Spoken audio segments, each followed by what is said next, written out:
Magandang hapon po, maulan na hapon po sa ating lahat. Sa ating PSDS, Mama Edna Severo po. Sa ating education learners, to all school heads po, na nandito po silang lahat. And to all teachers, syempre sa mga ating newly elected officers po, ng Binalin Federated Parents and Teachers Association. Isang magandang araw at maulan na hapon po sa ating lahat. Napakahalaga po ng pagpupulong po natin ito sa mga PTA dito sa ating bayan.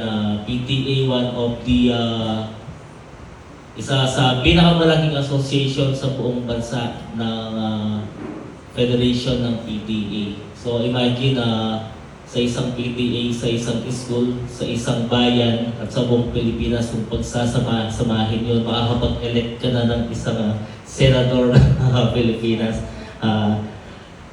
Yun po, it is with great honor and sincere pleasure po na po kayo nakikisa sa inyo ngayong araw upang ipagdiwang ang oath-taking ceremony ng Municipal Federated Parents and Teachers Association.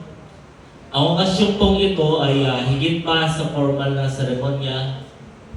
Ito ay isang selebrasyon ng serbisyo, partnership, at ng ating shared commitment sa edukasyon at well-being ng bawat learner dito sa ating bayan. Una sa lahat po, taos-puso po akong binabati ang lahat ng newly elected officers po.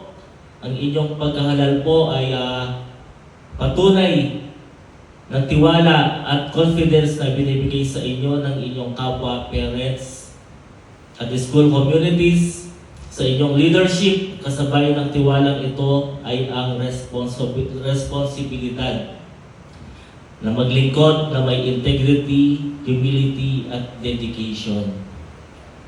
Ang isang matatag na Parents and Teachers Association ay isang napakahalagang partner sa pagkamit ng quality education.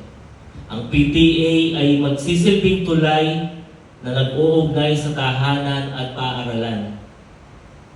Nagpo-promote ng open communication, mutual respect at meaningful collaboration. Sama-sama, ang mga magulang at guro ay lumilikha ng isang nurturing environment kung saan ang ating mga anak ay maaaring matuto, lumago at maabot ang kanilang fullest potential.